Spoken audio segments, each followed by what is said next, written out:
Alright, hey guys, welcome back to my channel. Forgive my appearance. Forgive Teresa's appearance. She just got off work. She didn't have any clothes, so she is wearing her uniform from work. I won't let you know where I work. No, she doesn't want you to know where she works. At the prison. No, she doesn't work at the prison, but she didn't want you guys. She's got an orange jumpsuit. I've got underneath this coat, I have an orange jumpsuit on. We're just getting off to a great start. Anyway, Teresa's appearance is because she just got off of work and didn't have any other clothes other than a sweater to put over her uniform so that you guys can't tell where she works. Anyway, that's beside the point. Blah, blah, blah. She doesn't really work at the prison, and she's not a prisoner, and she doesn't have an orange jumpsuit underneath. Or does she? Anyway, today we're going to be talking about the Falcon and Winter Solider, and this is the first episode that has come out, and I know I promised that I may or may not be doing a video on this, but I felt like it was important to at least touch on at least the first episode. I can't guarantee that we're going to talk about all of them. We'll probably talk about the finale when that happens, but this is just the content that you are privy to, and you should be honored and privileged to even receive this one today. So, before we get started, please like the video, subscribe to the channel, ring the bell to get notifications, and type F for flourish in the comments below. So let's get started. How did we like the first episode of Falcon and Winter Solider? I gave it a 7 out of 10. I did as well. I initially gave it a 6, and then I was like, no, I think it was good enough to hit 7. I did think it was a little slow, and I know you had the similar reaction. I want to talk about how I had 2 experiences because I've seen the episode twice now. I've seen it 3 times now. I need to watch it more times, but don't be proud. The first time I was really apprehensive because they kept playing up that this is going to be a political show, and the story of how people say that Sam Wilson can't be Captain America because he's black. So, and a storyline, I'll be honest, that stupid could potentially kill Marvel. It could be the Last Jedi of Marvel. And so I was like, I don't want to lose Marvel too. I don't want to lose another dear friend. So that's why I was kind of just like, oh, well, I'll get up and I'll watch it and I'll say goodbye to Marvel.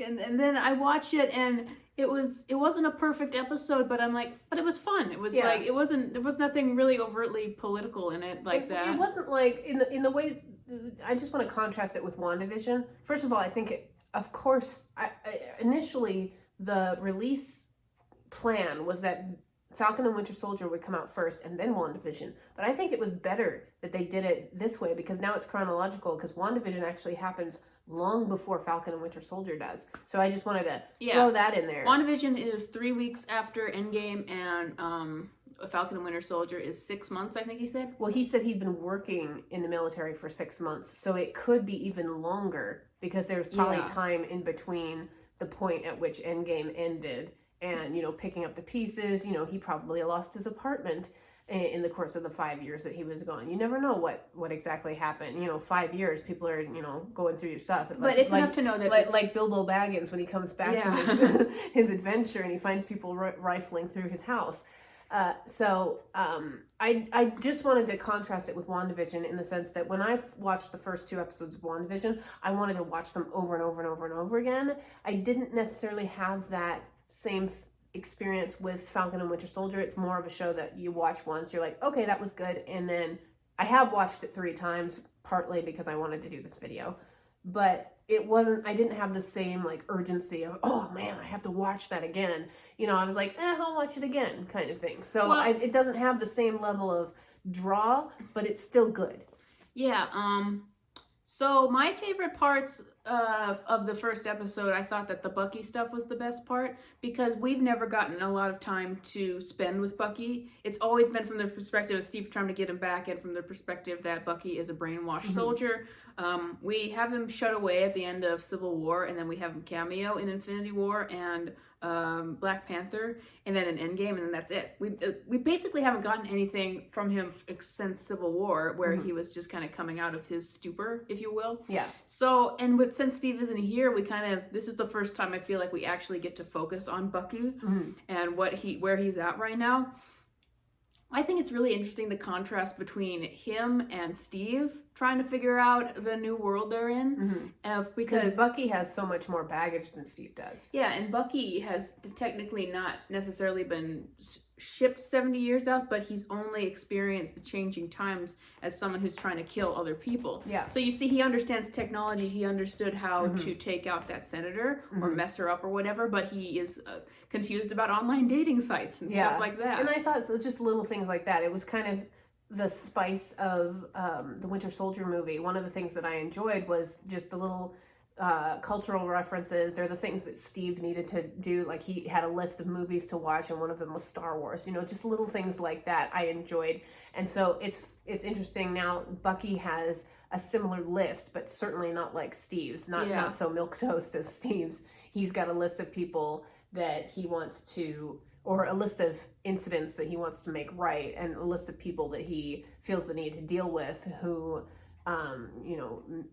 made his life hell for the last 90 years, basically. So, and caused a lot of pain to other people as well. So I my favorite scene was the scene where Bucky's with the psychiatrist. I loved everything about that scene. Hilarious. I thought the dialogue was excellent. I thought that forgive me, I'm learning camera angles. The camera angles were excellent. How when there's kind of an awkward moment where she puts him in his place, all of a sudden the camera only shows his head up, and that's all the trees of the psychiatrist's place that are supposed to make him calm in the background. That's overlapping him, and I thought I loved that.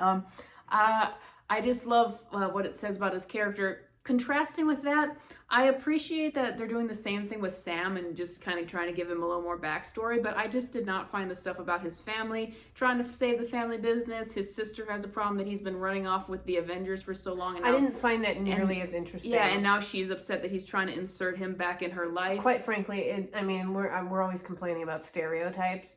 It's such a stereotypical thing to have the single mom be in the Black community. And I know, that is a large part of the culture that we live in today, but I guess I just get tired of it over and over again. And I would rather see a successful version of, I don't know. I just didn't really like the same old with Sam's, family life and background.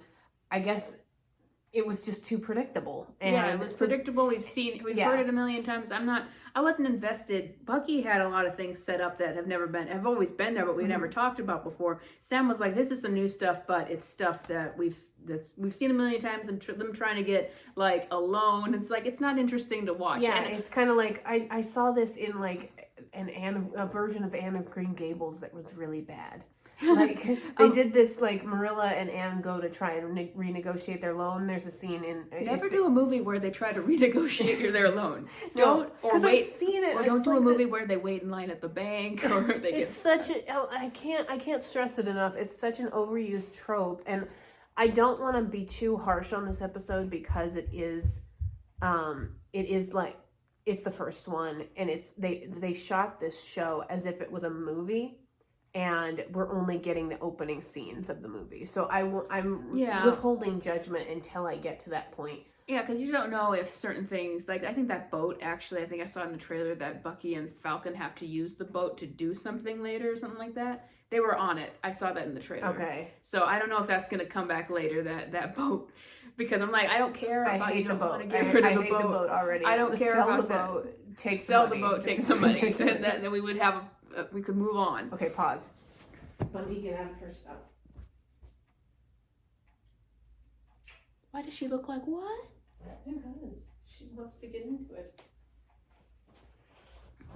All right, so let's wrap this whole thing up. Last thing. Go ahead. I was just going to say, I don't know if they spent more time with Sam and his family or with Bucky, but it just felt like it was longer with Sam because I was like, let's move on. Let's do something else. Yeah, the Bucky stuff really gave us much needed character development on him, stuff that we have never seen from him. Like, really, we haven't gotten any emotional content from him since the first Avenger. So far, no racism or anything, but we do. I see how they could probably bring that into it, and there'll probably be some sort of name dropping or comment. But here's the thing: is Sam willingly gave. He wasn't told he couldn't be Captain America. He willingly said, "I don't want to be that," and now it's his fault that the shield has fallen into someone else's hands. And if they don't go the racism route, I'm actually really interested to have the government say, Captain America is ours, we created him, now let's take him back and use him the way we want. And how they're also using, as we see in the trailers, using the new John Walker Captain America, kind of like they started to use him, like they had Captain America selling war bonds, and they have this guy going to football games. Like that's the American... the government's version of Captain America is not someone who fights necessarily, it's someone who looks good for posters and events. He's a marketing campaign. Yeah, so if they do it right, I think it could be an interesting story. I always bring it back to the marketing campaign. This is what happened. I got into marketing accidentally when I started in real estate, and now I see marketing everywhere. It's like it's under the pillows on the couch. It's like it's everywhere. All right. One last thing, I really like the callback to Iron Man 2 where there's the little cap thing that goes like that, and just like Tony Stark can't stand those things, Bucky's got to stop it. I know. I thought that was funny, and I'll be interested to see if they have any other callbacks to previous movies that were interesting or funny. So the bottom line is, I was pleasantly surprised. I had really low expectations for this show, and it actually delivered. So let us know what you guys think in the comments below. In addition to typing F for Flourish, like the video, subscribe to the channel, ring the bell to get notifications, and I will talk to you guys on the next video.